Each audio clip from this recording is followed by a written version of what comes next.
আসসালামু আলাইকুম। আজকে যেই কথাটা আপনাদের সাথে শেয়ার করব যে ছেলেপেলেদের বয়স সন্ধিকালে পরিবর্তনকালে যে বিষয়গুলো ঘটে, যে গার্ডিয়ানগুলো তার খোঁজ খবর রাখে না একটা ছেলে কোথায় যাচ্ছে, কার সাথে মেলামেশা করছে, স্কুলকে সে লেখাপড়া করছে কিনা, স্কুলের ড্রেস আপটা ঠিক মতো করছে কিনা, সেইগুলোকে অনেক গার্ডিয়ান কিন্তু আসলে নজরদারিতে আনে না। তখন কিন্তু আমরা কি করি, হয়তো বা স্কুলকে দোষারোপ করি বা টিচারকে দোষারোপ করি। তাদের যেমনটা দায় থাকে তার থেকে বেশি দায় কিন্তু একজন ফ্যামিলির থাকে, বাবা মার থাকে। কারণ একটা স্কুলে সে কতক্ষণ সময় থাকে, বাকি সময়টাই কিন্তু সে বাড়িতেই থাকে।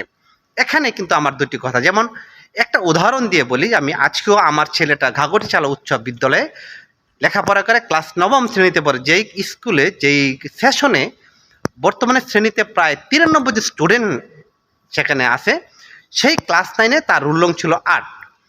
তো সেই ছেলেটা, আমি যতটুকু আমার দেশের বাইরে থেকে যতটুকু তাকে টেক কেয়ার করার দরকার, যতটুকু নজরদারিতে আনার দরকার ততটুকু আনতেছি। আসলে একজন ছেলে যখন একজন পুরুষ গার্ডিয়ান বিশেষ করে বাড়িতে না থাকে, আসলে ছেলেপেলেরা তখন ভয় পেতে চায় না। তা যারা গার্ডিয়ান বাসায় আছে তারাও কিন্তু কতটা নজরদারিতে আমার জানা নাই। আমার ছেলেটা রোল নং 1 থেকে সে 8-এ চলে গেল, ক্লাস 9 পর্যন্ত উঠে, এবং তার সকল কিছু ঠিক ছিল। অত আমি ঘাগটিচালা উচ্চ বিদ্যালয়ের প্রধান শিক্ষকের সাথে কথা বলেছি, ক্লাস টিচার যিনি কাউসার স্যার, তার সাথে কথা প্রায় সময় আমার কথা হয়। আমার যতটুকু টেক কেয়ার আমি করতেছি যে ওকে এখন যার পরিবর্তনের সময়টা, তাকে সে কোন দিকে কার সাথে মেলামেশা করছে, কার সাথে কথা বলছে, কোথায় যাচ্ছে, সেটা স্কুলেও দেখা করা উচিত, আবার বাড়িতেও দেখা করা উচিত। তাহলে আমরা যারা গার্ডিয়ান আছি, যারা বিশেষ করে আমরা যারা নজরদারিতে রাখছি না, আমার ছেলে, আমার বাড়ির আশেপাশে অনেক ছেলে যাদের সাথে মেলামেশা করে একজনও লেখাপড়া করে না, হয়তো তাদের গার্ডিয়ান মানে সচেতন নেই, স্কুলে না যায় মাত্র নামমাত্র, আবার স্কুলে কাদের সাথে মেলামেশা করছে, কাদের সাথে বসছে, সেটাও কিন্তু নজরদারিতে আনা উচিত। আপনারা যদি এই ছেলেপেলেদের এই বয়সকালে, এই 9-10 বয়সকালে যদি নজরদারিতে না আনেন, তাহলে কিন্তু আপনার ছেলেটাকে পরিপূর্ণ জায়গায় পর্যন্ত নিতে পারবে না। তারা তো বুঝবে না, তাদের মানসিক সেটা নাই।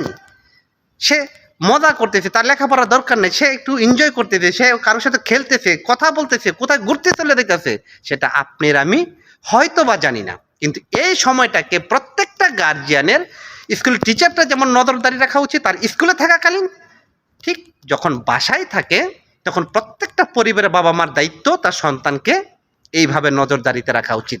আমরা কাউকে দোষারোপ না করি, স্কুল টিচার এবং গার্জিয়ান পরিপক্ষ যদি, গার্জিয়ান যদি সচেতন থাকে, আপনার স্কুলের টিচার সচেতন থাকতে বাধ্য।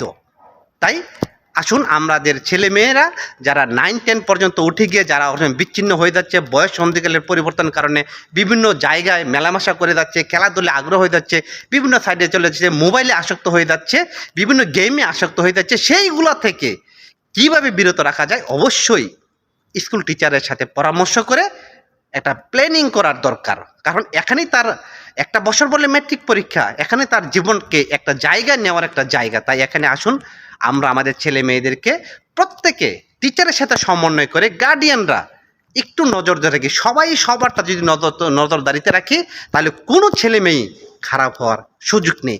আপনার ছেলে যদি খারাপ হয়ে যায়, আপনার ছেলে যদি লেখাপড়া না করে, আপনার ছেলে যদি খেলাধুলা করে, ক্লাস না করে, ক্লাসে পড়ালেখা না পড়ে, আমার ছেলেটা সেম হবে। তাই আসুন সবাই সম্মিলিতভাবে সবার ছেলে মেয়েটাকে একসাথে এগিয়ে নিয়ে যাই, সবাই একটু নজরদারিতে রাখি।